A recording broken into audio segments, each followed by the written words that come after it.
L'Écosse.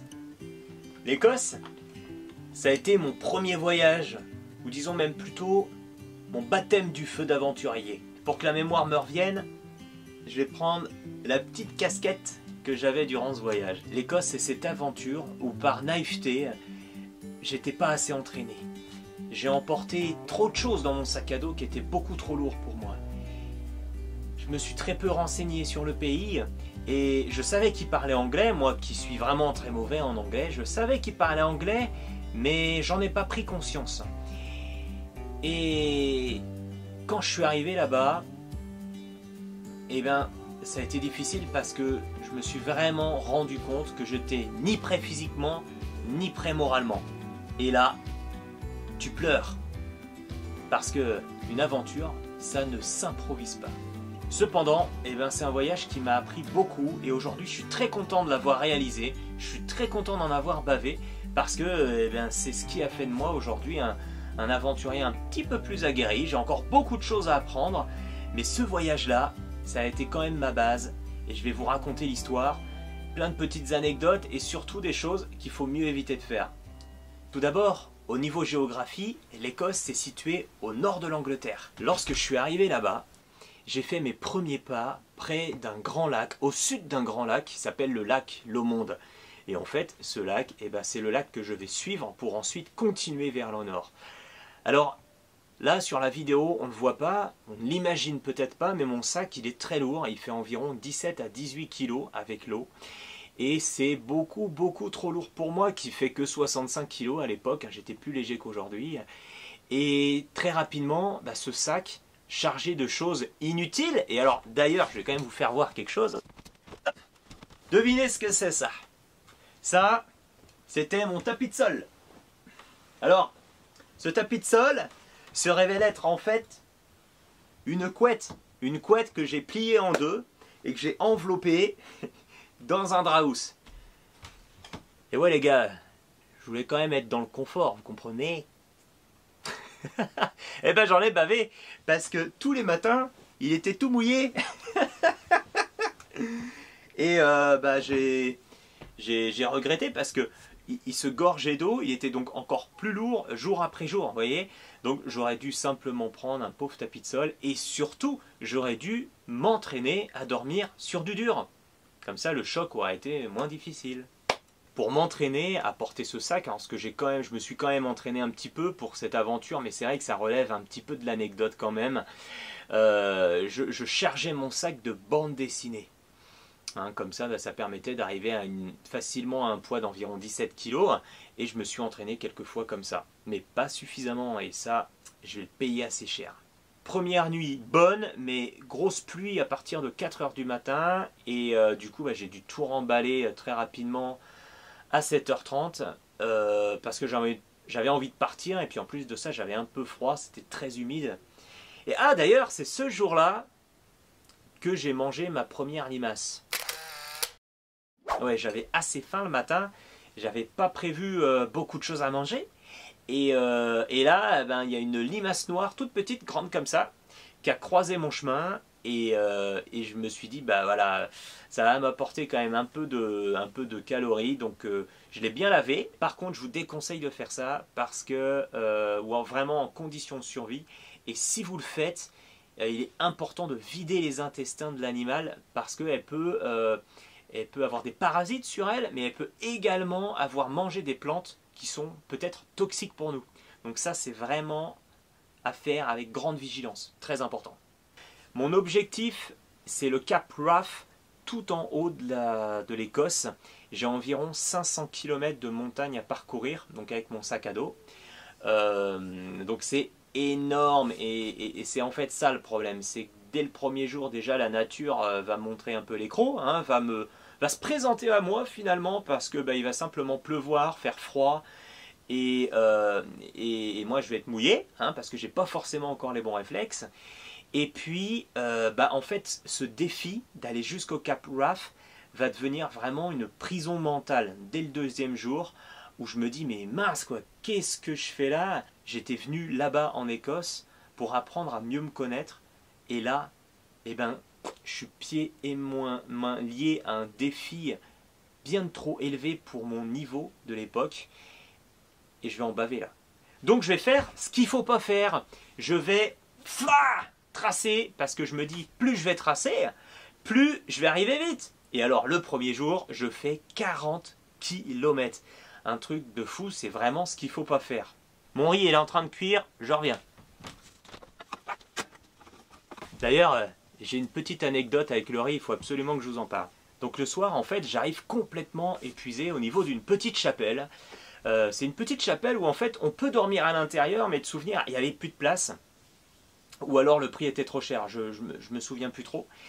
Et du coup, par contre, il est possible de dormir à l'extérieur. Dans la soirée, j'avais vraiment pas le moral, je m'étais assis dans le couloir, par terre. Alors, il y avait quelques personnes, mais c'est vrai que je parlais pas parce que je ne savais pas parler anglais.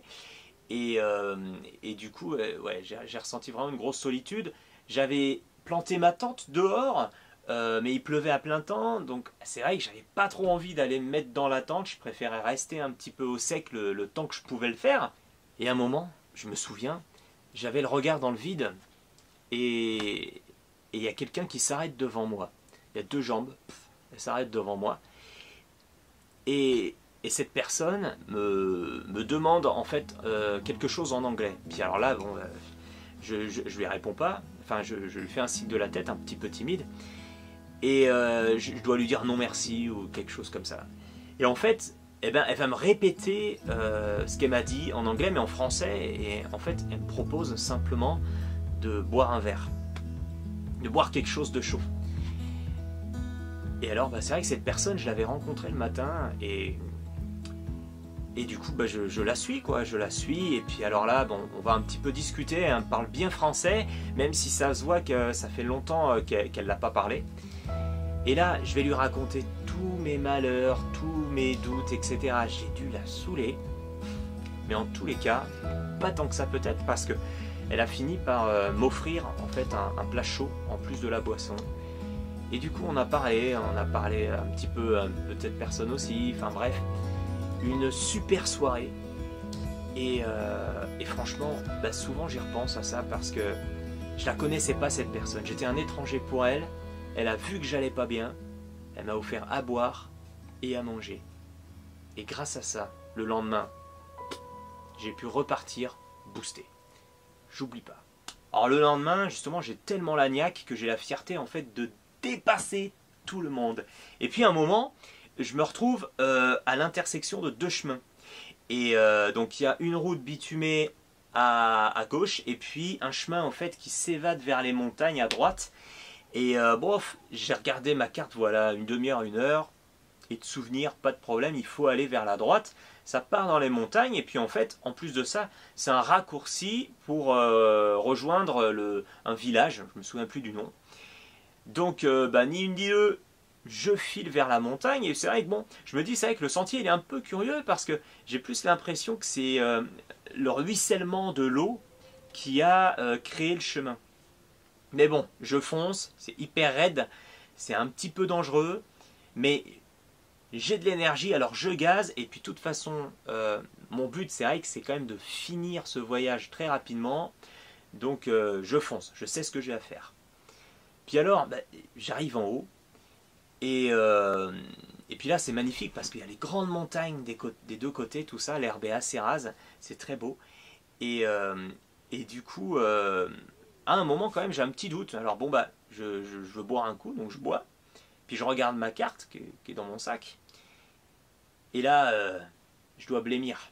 Parce que en fait, je me rends compte tout simplement que c'était pas le bon chemin. Il fallait suivre la route goudronnée, le chemin le plus simple finalement. Et alors je redescends et je suis hyper énervé parce que mince quoi. Donc j'insulte aussi bien les papillons, les feuilles, le ciel, les nuages, le bon Dieu, tout le monde. Et alors ce qui est drôle, c'est toujours comme ça dans ce genre de situation, c'est que là je vois des gros nuages s'amonceler au loin. Et là je me dis, aïe aïe aïe, eux, je vais me les prendre.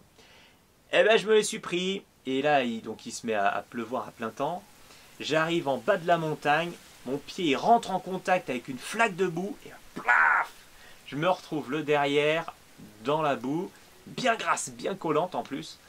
Et bien sûr, j'avais ni mis ma protection plastique sur mon sac, ni mon pantalon de pluie, hein, de souvenir. Donc enfin bref, j'étais couvert de boue. Et alors, le pire dans tout ça, c'est quand j'arrive tout en bas de la montagne, eh bien, qui je vois? Tous les gens que j'avais rattrapés, fièrement. Ouais, hein, fièrement. Hein. Ils m'avaient tous rattrapé. Et là, il y avait un petit bar. Ils étaient en train de prendre un café. Simplement, au sec, souriant. Tandis que moi, eh ben, j'avais dépensé plein d'énergie. J'étais tout mouillé. J'avais perdu mon temps. Et ouais, j'avais pas gagné de temps, quoi, hein, pas du tout. Et c'est à partir de là où j'ai compris que la précipitation, c'est source de maladresse. La météo, elle est vraiment très très changeante. Et moi, mon moral, il fait les montagnes russes. Hein, c'est vraiment ça constamment. Et c'est vrai que bon, il fait très beau. Enfin, il fait pas beau, mais le paysage est magnifique. Mais en fait, mon sac est tellement lourd, ça me tire les trapèzes, ça me fait mal aux genoux, etc. Et que en fait, j'arrive pas à profiter du voyage. Parce que mon esprit, il est focalisé vraiment sur la douleur et la gestion de l'énergie que je dois mettre pour avancer. Donc c'est vrai que quand je parle d'une prison mentale, c'était vraiment ça, parce que je m'étais donné un objectif bien trop élevé pour une première fois. Ma tante, donc elle est toute petite, hein, on tient à peine assis dedans. Et alors ce soir-là, bon, je constate un peu les dégâts sur mes chaussures, hein, qui sont mouillées, ainsi que mes chaussettes. Et c'est vrai que bon, bah là, mes pieds étant ramollis à cause de l'humidité ambiante et puis de la chaleur aussi que dégagent mes pieds, bah, ils s'abîment très vite. Donc bon, je commence vraiment à avoir sérieusement mal aux pieds. Et puis alors c'est ce soir-là également que j'ai voulu faire une expérience, parce que je suis parti en Écosse sans réchaud. Et du coup, ben, je mange froid constamment. Et puis ce soir-là, je me souviens, j'avais du riz et des lentilles. Et je me suis dit, bon, dans la nuit, si je les mets dans l'eau, ça va probablement gonfler. Et puis bah, comme ça, demain matin, petit-déj, riz, lentilles. Non, ce sera froid, mais ce sera ramolli. Et bah, ça marche pas du tout, hein. Non, non, niet cacahuète, ça marche pas.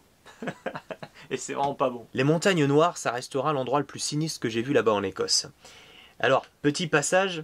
Aujourd'hui, je me dirige vers King House, en passant par les montagnes noires. Le chemin est relativement simple, mais le vent souffle très fort. Mais pas plus que ce matin. Je m'habitue au poids de mon sac. Seuls mes pieds souffrent éperdument de tous ces kilomètres. Ah oui, j'en chiais vraiment. Les montagnes et leur paysage est impressionnant. Au loin, la végétation est rase. La végétation rase est séchée par le vent qui a l'air de souffler constamment ici. La couleur jaune paille, teinte de cuivre, fait contraste avec les nuages gris. Je me souviens qu'il y a un endroit, en fait, ça fait vraiment un plateau. Et puis là, tu as une montagne en fait qui a poussé là. Et ce jour-là, il faisait tellement gris, le plafond nuageux était tellement bas qu'en fait, on ne pouvait pas voir le sommet de la montagne. C'était hyper lugubre. Comme j'aime. Alors le soir qui suit, je fais une autre rencontre. J'étais dans ma petite tente donc, et puis tout d'un coup j'entends un peu ringaler dehors. Alors j'ouvre, je prends la fermeture, j'ouvre, et en fait là je me rends compte, donc il pleut à plein temps encore, et je me rends compte qu'en fait il y a un mec qui est en train de faire un abri de fortune. Et en fait, il y a un arbre, il a pris une corde, il l'a tendue, il l'a accroché à un caillou en bas, donc ça te fait un triangle. Et par-dessus, il a mis une toile, une bâche. Alors il pleuvait à plein temps, le mec, ça n'avait pas du tout l'air de le déranger. Et en fait, il a dormi sous cette espèce de triangle en bâche là. Et du coup, moi, le lendemain matin, je me suis dit, ah, c'est cool, je vais aller le voir pour lui demander d'où il vient, tout ça, c'est intriguant quoi. Et il était parti avant le lever du soleil, quoi. Ah, il m'a laissé vraiment une image un peu comme l'Indien qui passe ici, qui fait pas de bruit, qui fait bien les choses, qui laisse l'endroit propre, clean. Enfin, respect, quoi. J'ai persévéré, mais vraiment là, mon corps, c'est vraiment une douleur ambulante. J'en ai marre, hein, j'en ai clairement marre de ce voyage. En fait, j'en ai marre de souffrir en fait des épaules et moralement. Du coup, je rejoins la ville de Fort William Et ensuite, je rejoins Glyphenen. Alors Glyphenen, pour les fans d'Harry Potter, c'est là où il y a le fameux viaduc, hein, où passe le Poudlard Express. Donc voilà, et bah, je passe sous ce viaduc, et puis je continue vers le nord. Et alors là, c'est un beau souvenir, parce que c'est ce soir-là, c'est le premier soir où je suis vraiment... où il fait beau, et je vais pouvoir faire un feu de camp en pleine forêt. Enfin, c'est vraiment hyper sympa. Je passe une bonne soirée. Je vais même faire un morceau de flûte.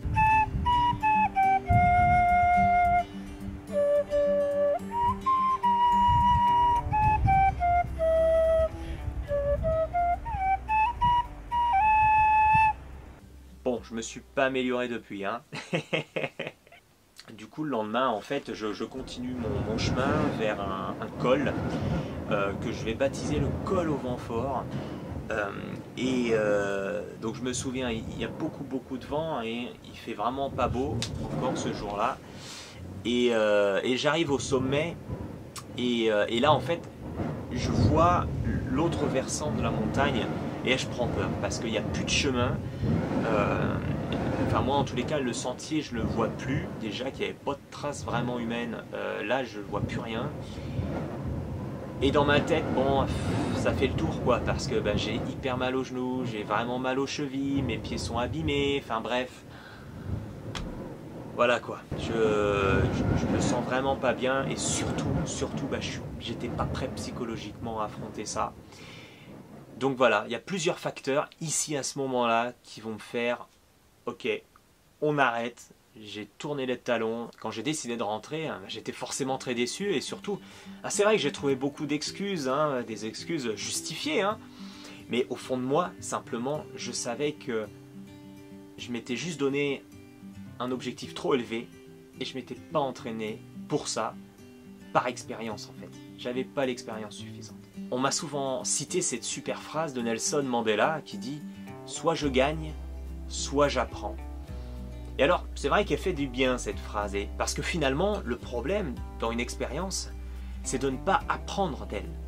Si tu fais une expérience, ok, t'es déçu, mais que la prochaine fois, tu te souviens de cette expérience et que tu recommences pas le même schéma, alors là t'as grandi. Et cette expérience ne devient pas un échec, mais ça devient du coup une expérience qui t'a fait grandir. Et c'est ça qu'il faut retenir. Les petites victoires font les grandes réussites. Aujourd'hui, j'ai réalisé d'autres aventures, toujours en repensant à cette première expérience, et ma foi, eh ben, j'ai réussi à les concrétiser et à aller au bout à chaque fois.